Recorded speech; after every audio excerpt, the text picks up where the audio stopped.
પાર્વતીના પ્રશ્નથી પ્રસન્ન થયા મહાદેવ. જિજ્ઞાસાથી પ્રશ્ન પૂછાય ત્યારે શૌનકાદિ ઋષિઓ પણ મુનયસ્સાદુ પૃષ્ટોહમ ભવદ્ભિર્લોકમંગલમ યત્કૃતઃ કૃષ્ણ સંપ્રશ્નો યેનાત્મા સુપ્રસીદતિ. હે મુનિઓ, તમે બહુ સુંદર પ્રશ્ન કર્યા. રાજી થયા સુતજી. સુખદેવજી રાજી થાય છે રાજા પરીક્ષિતના પ્રશ્નથી. સાધુ પૃષ્ટમ ત્વયા સાધો લોકાન સાધ્વનુગૃહણતા. અથવા તો સાધુ પૃષ્ટમ મહારાજ હરેશ્ચરિતમદ્ભુતમ યદ ભાગવત મહાત્મ્યમ ભગવદ ભક્તિવર્ધનમ. પ્રશ્ન કરો. આપણે ત્યાં પ્રશ્ન પૂછવો એ સારી વાત છે. ઘણે ઠેકાણે પ્રશ્ન પૂછવો એને નાસ્તિકતાની નિશાની માનવામાં આવે. આપણા ધર્મમાં એવું નથી. સનાતન ધર્મની બ્યુટી, સુંદરતા એ છે કે અહીંયા જિજ્ઞાસાથી પ્રશ્ન થાય તો એને વેલકમ કરવામાં આવે છે. ઉલટાનું વક્તા રાજી થાય. શ્રીમદ ભાગવતના 10મ સ્કંદમાં તો ભગવાનની કથા વિશે પૂછાયેલા પ્રશ્નની સરાહના કરતા લખ્યું છે, વાસુદેવ કથા પ્રશ્ન પુરુષાન સ્ત્રીન પુનાતિ વક્તારમ પૃચ્છકમ શ્રોત્રિંસ્તત્પાદ સલિલમ યથા. ભગવાનની કથા વિશે પૂછાયેલો પ્રશ્ન બધાયને પવિત્ર કરી દે છે. એ પ્રશ્ન પૂછનાર પૃચ્છકને પવિત્ર કરી દે છે. જેને પ્રશ્ન પૂછાયો છે એ વક્તા જે પ્રશ્નના ઉત્તરમાં કથા સંભળાવે, જ્ઞાન ચર્ચા કરે, એ વક્તાને પણ આ પ્રશ્ન પવિત્ર કરી દે છે. અને પ્રશ્નકર્તા અને કથા સંભળાવનાર વક્તા, એના સંવાદને સાંભળનાર ત્યાં બેઠેલા બધા જ શ્રોતાઓ, એને પણ આ પ્રશ્ન પવિત્ર કરી દે છે. તત્પાદ સલિલમ યથા. જે રીતે ભગવાનના ચરણનું ઉદક, ચરણોદક એટલે કે ગંગા, ત્રણેયને પવિત્ર કરી દે છે. સ્નાન કરે એને, પાન કરે એને, અને સ્નાન પાન કાંઈ નહીં, ટ્રેન જાતી હોય, બ્રિજ ઉપરથી પસાર થાય, કોઈ કે ગંગાજી ગંગાજી, અને ટ્રેનમાં, ચાલતી ટ્રેનમાંથી બારીમાંથી જોઈ અને પ્રણામ કરી લે ગંગાજીને, તો એ પણ પવિત્ર થઈ જાય. સ્નાન પાન અને પ્રણામ કરનાર બધાયને જેમ ગંગાજી પવિત્ર કરી દે છે, એ રીતે ભગવત કથાના વિશે પૂછાયેલો પ્રશ્ન સૌને પવિત્ર કરી દે છે. 6 પ્રશ્ન કર્યા છે કારણ કે ભગવાન 6 ગુણવાળા છે. સંક્ષેપમાં જોઈ લઈએ. પહેલો પ્રશ્ન છે શાસ્ત્રોનો સાર શું છે. બીજો પ્રશ્ન શ્રેય કોને કહેવાય, શ્રેય કલ્યાણ. ત્રીજો પ્રશ્ન શ્રેયની પ્રાપ્તિનું સાધન શું છે, કઈ રીતે માણસ શું કરવાથી એનું કલ્યાણ થાય. ચોથો પ્રશ્ન છે ભગવાનના અવતારનું પ્રયોજન શું છે, શા માટે ભગવાન અવતાર લે છે. પાંચમો પ્રશ્ન કયા કયા અવતાર ભગવાને લીધા અને તે અવતારોમાં ભગવાને કયા કયા ચરિત્ર કર્યા. છઠ્ઠો અને અંતિમ પ્રશ્ન જ્યારે ભગવાન અવતાર લીધા પછી અવતાર કાર્ય સંપન્ન કરી અને લીલા સંવરણ કરે, સ્વધામ પધારે, ત્યારે ધર્મ ક્યાં રહે છે. કૃષ્ણ પરમાત્મા લીલા સંવરણ કરીને સ્વધામ પધાર્યા પછી ધર્મ કમ શરણમ ગતઃ, પછી ધર્મ કોના શરણે જઈને રહ્યો. કારણ કે અવતાર આપણી સામે હોય ત્યારે તો એ જે કરે તે ધર્મ એમ સમજાય, પણ જ્યારે આવું કોઈ દિવ્ય ચરિત્ર આપણી નજર સામે ન હોય ત્યારે ધર્મનો નિર્ણય કેવી રીતે થાય. એટલે ભાગવતમાં એવું બતાવ્યું છે કે ધર્મ છે ને એ ખાલી પોથીના પાનામાં લખેલો નથી હોતો. ધર્મ મહાપુરુષોના આચરણમાં હોય છે. ત્યાંથી ધર્મ શીખો.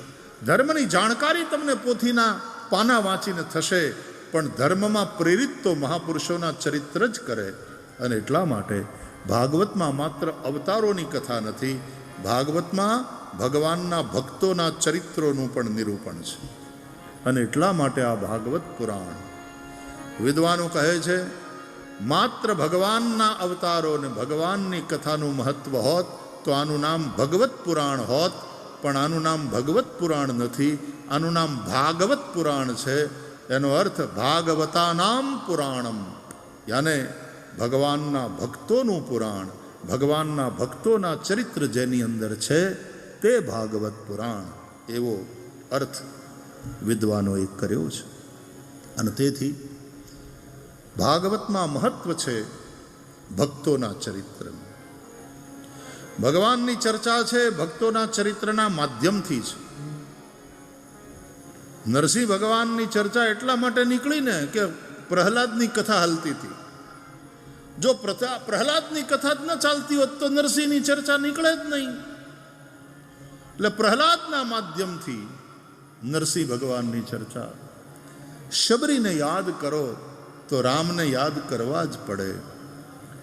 ધ્રુવજીનું સ્મરણ કરો, ધ્રુવજીના ચરિત્રની વાત કરો તો ભગવાન શ્રી હરિના પ્રાગટ્યની વાત એની અંદર આવે જ. ગોપીઓની વાત કરો તો એની સામે નાચતા કૃષ્ણ, એની ચર્ચા થાય જ. ગોપાલ કૃષ્ણની ચર્ચા થાય.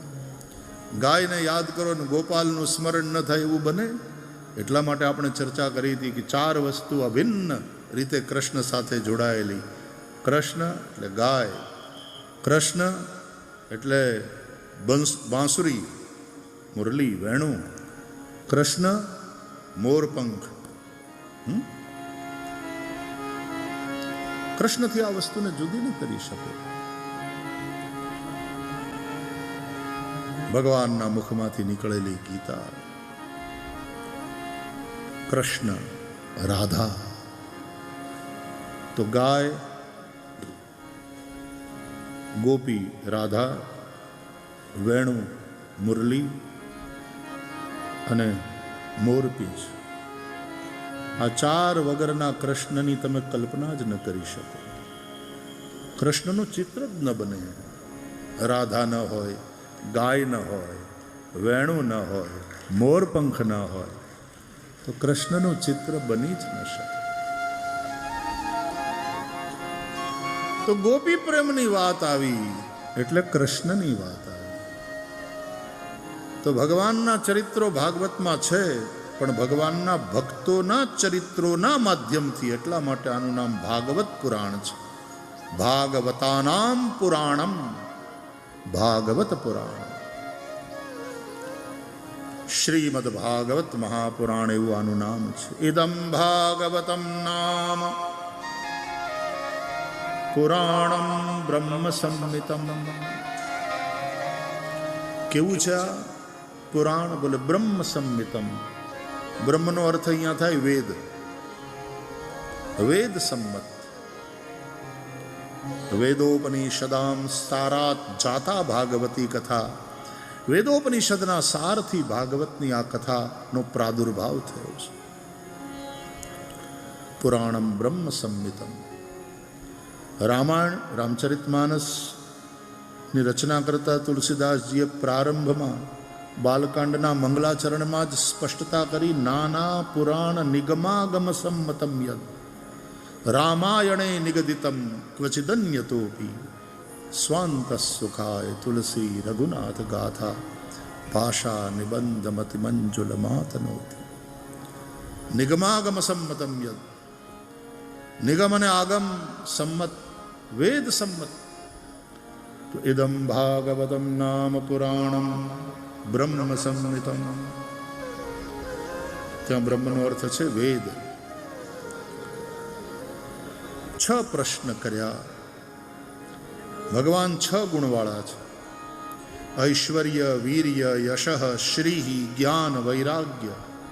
આ 6 ગુણવાળા ભગવાન છે. જેમ જેની પાસે ધન હોય એને ધનવાન કહેવાય, વિદ્યા હોય એને વિદ્વાન કહેવાય, એમ ભગ હોય એને ભગવાન કહેવાય.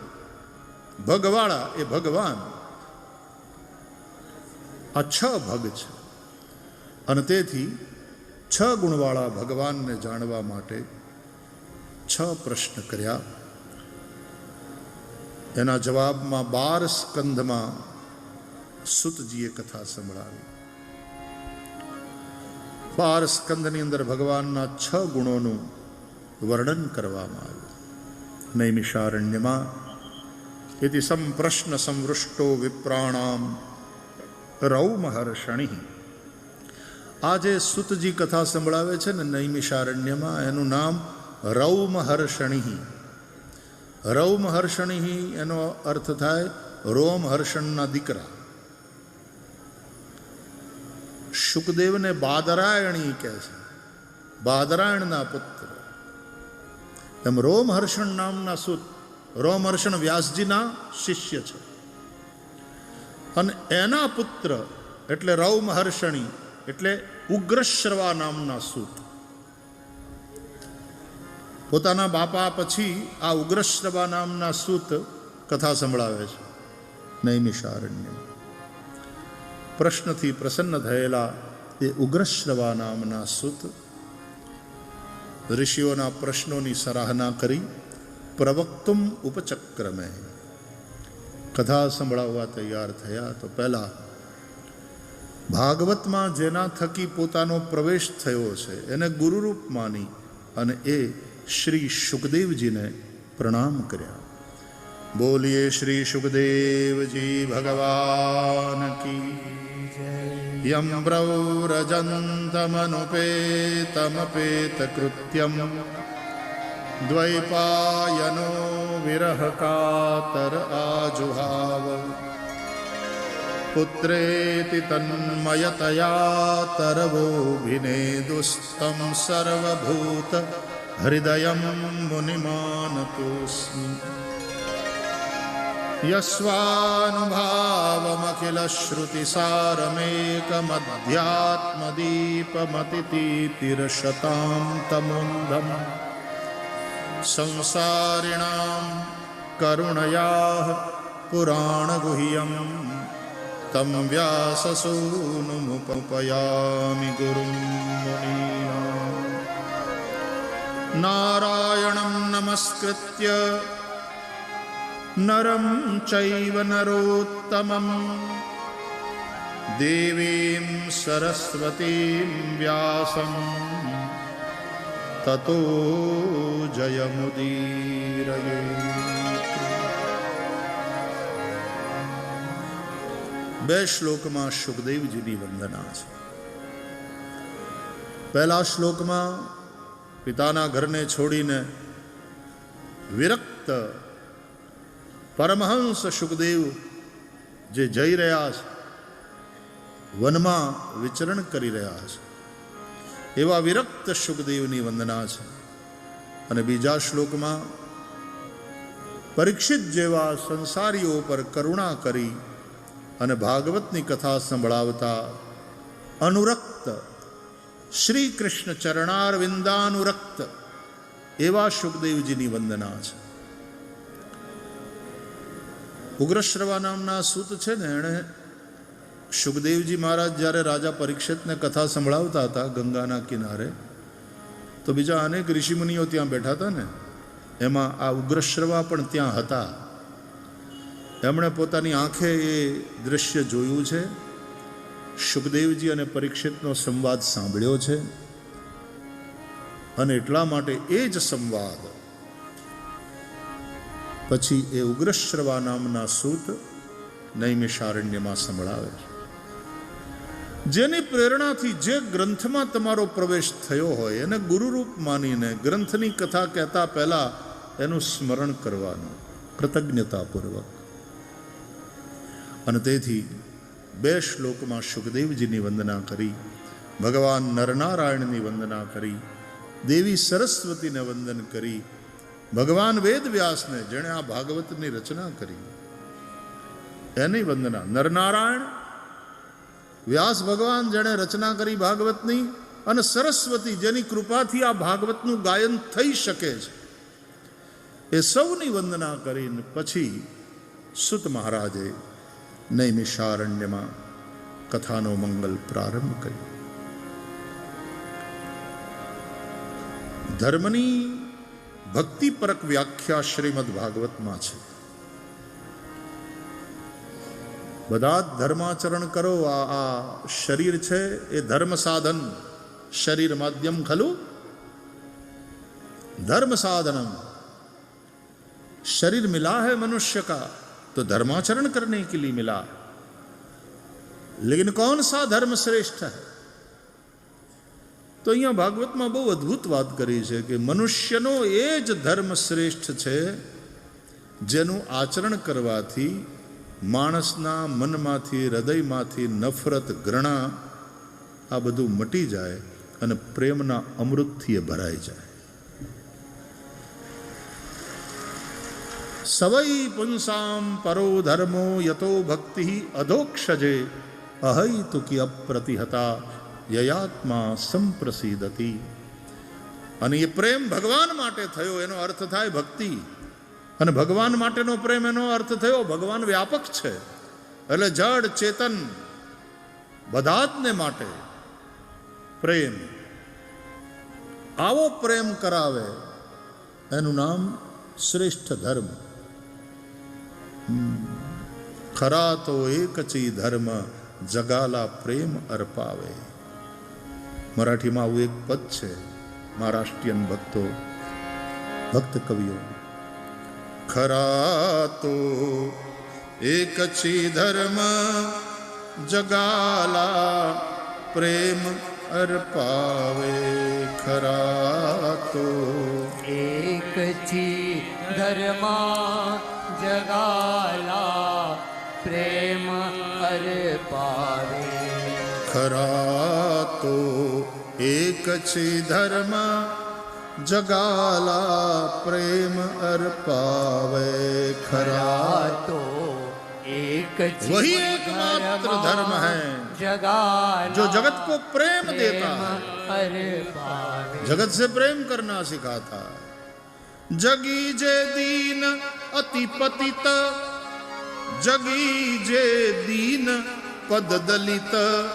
जगी जे दीन पद दलित, तया जाऊनी उठवावे.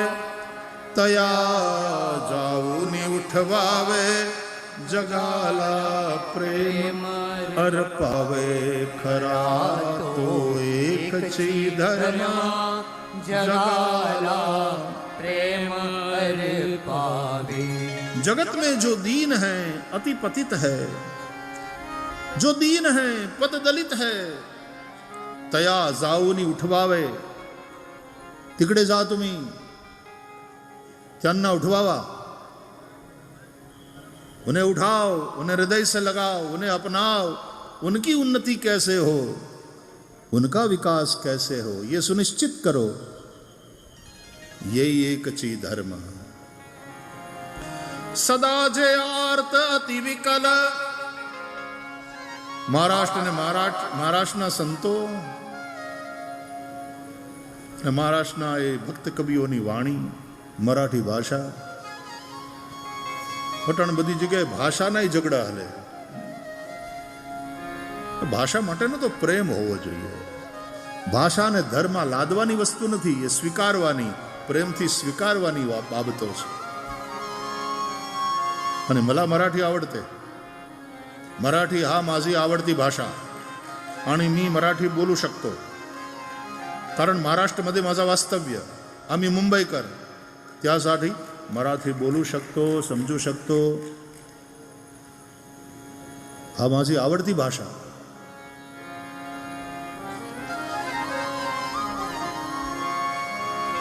सदा जयार्थ अति विकल.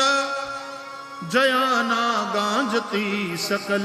जयाना गांजती सकल. तया जाऊनी हसवावे. तया जाऊनी हसवावे. जगाला प्रेम अर्पावे. खरा तो एकची धर्म जगाला प्रेम अर्पावे. જગતમાં જે દુઃખી છે,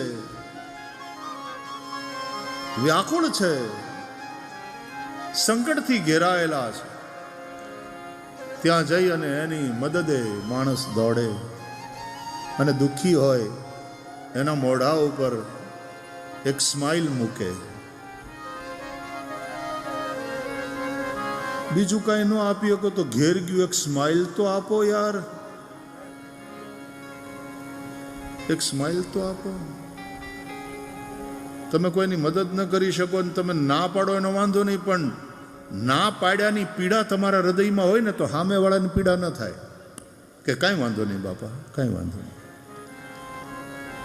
પણ હોય ને તમે ભગાવો, તમારામાં સામર્થ્ય હોય, તમારી પાસે સાધન હોય, તમારી પાસે સંપન્નતા હોય, અને પછી એ ભાઈ આગળ વધો, આગળ વધો. જીવ ખાઈ ગયા યાર આ લોકો. પ્રેમના અભાવમાં આવો વ્યવહાર નીકળે. પણ જો પ્રેમ હોય તો મારા વાલા, હું કરી શક્યો હોત તારી મદદ તો બહુ સારું થાત, હું રાજી થાત, પણ સંજોગો એવા છે કે અત્યારે તારી મદદ કરી શકું એમ નથી. પણ આમ કોકને હું ભલામણ કરું, અરે ભલામણ ન કરે, હું પ્રાર્થના કરું ઈશ્વરને કે તારી સમસ્યા દૂર થાય, મારી કરુણા, મારો પ્રેમ તારી સાથે છે. આવી રીતે જો માણસ રિસ્પોન્ડ કરે ને તો સામેવાળાને ભલે તમે મદદ ન કરી શકો તો એને એક આશ્વાસન મળે, એને એક હૂંફ મળે.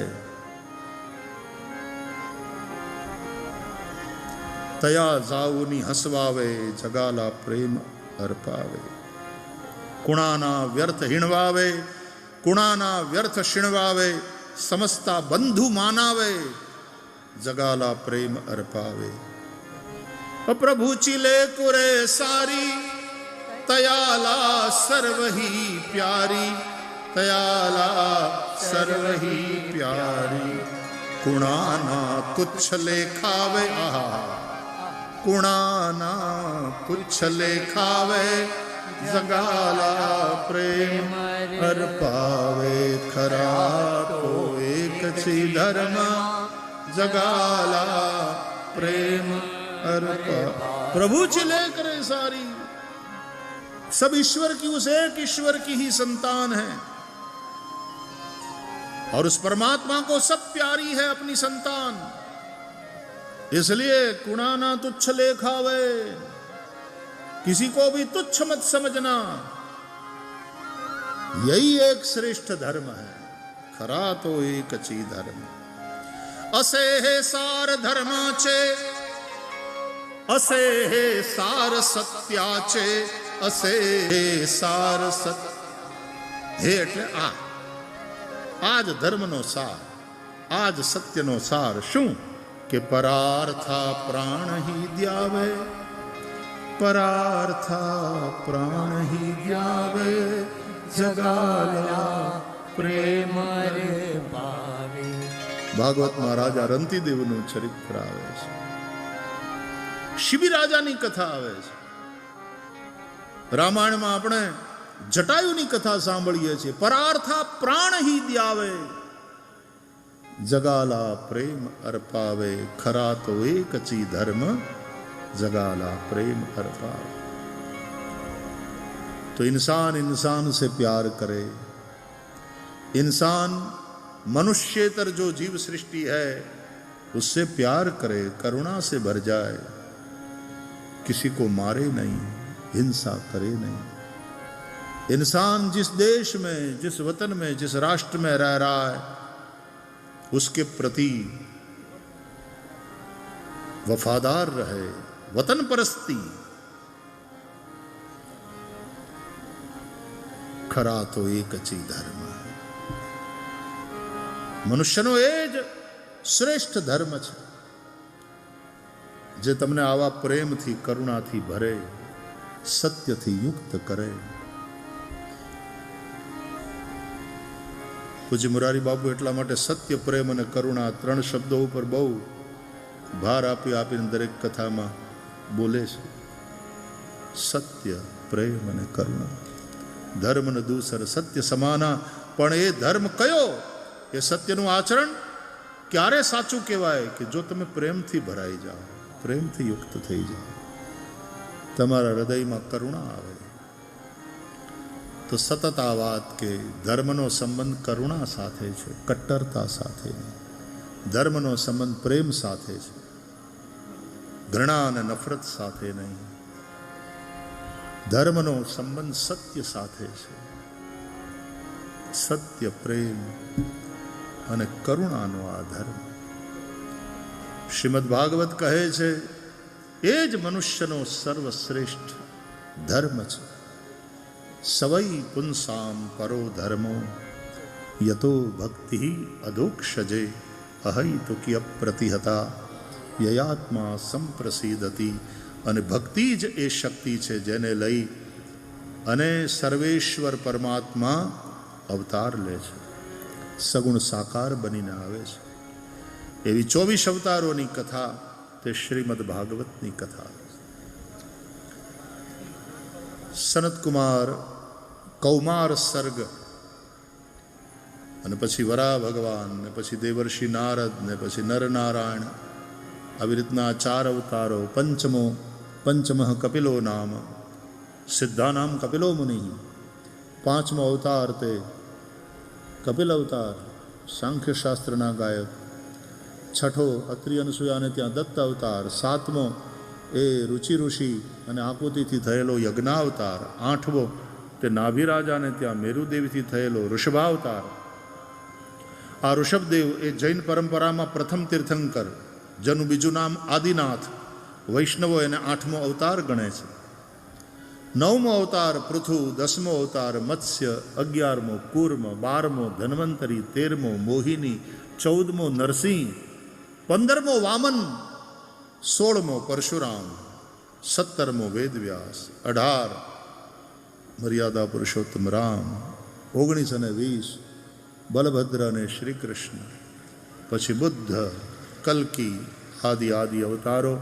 આ 24 અવતારોની કથા, ભગવાનનું એક સૂક્ષ્મ રૂપ, અવ્યક્ત રૂપ, અને ભગવાનનું સ્થૂલ રૂપ, જે હિરણ્યગર્ભ બ્રહ્માના માધ્યમથી પછી સકલ સૃષ્ટિનો વિસ્તાર કર્યો, તે 24 અવતારોની કથા તે શ્રીમદ ભાગવતની કથા.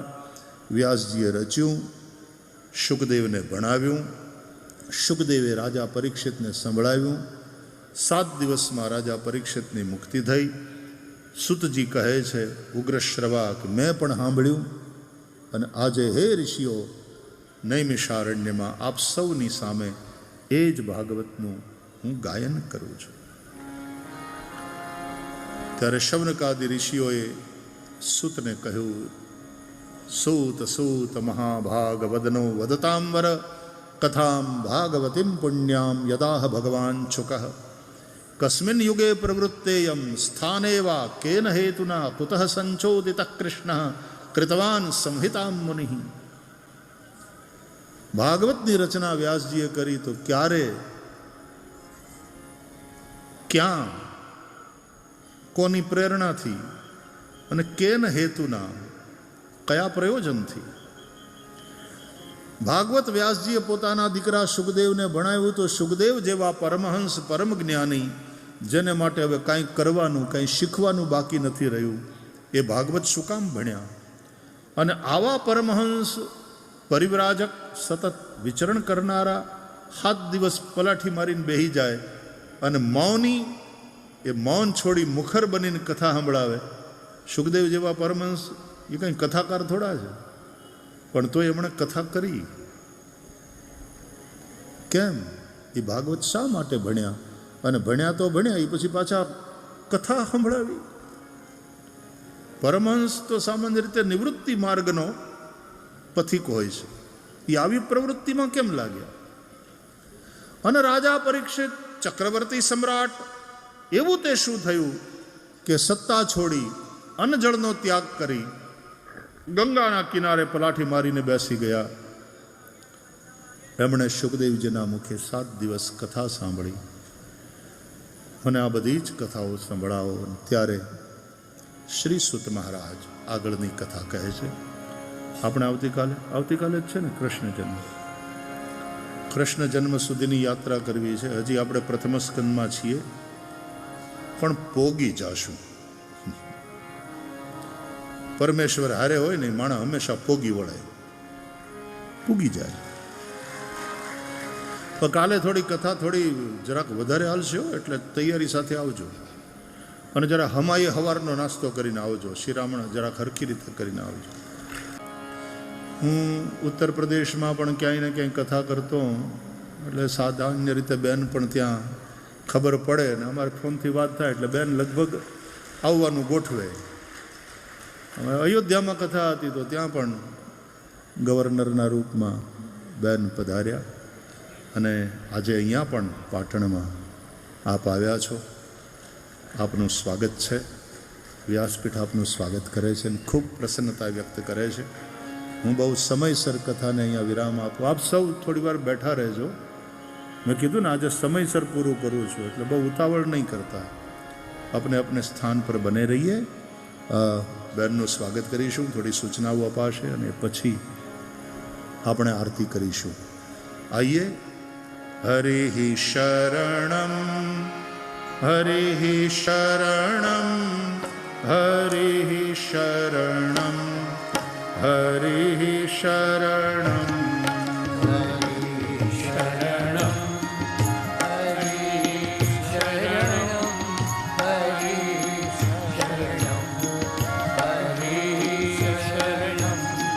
હરિ શરણમ હરિ શરણમ હરિ શરણમ હરિ શરણમ હરિ શરણમ હરિ શરણમ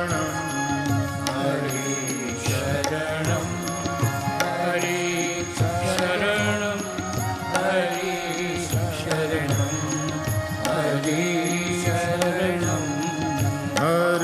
શરણમ હરિ શરણમ હરિ શરણમ હરિ શરણમ હરિ શરણમ હરિ શરણમ હરિ શરણમ. શ્રી દ્વારકાધીશ કી જય. શ્રી ગોવર્ધનનાથ કી જય. શ્રી ગિરિરાજ ધરણ કી જય. શ્રી બાલકૃષ્ણલાલ કી જય. સદગુરુ ભગવાન કી જય. ઓમ નમઃ પાર્વતી પતયે. હર હર મહા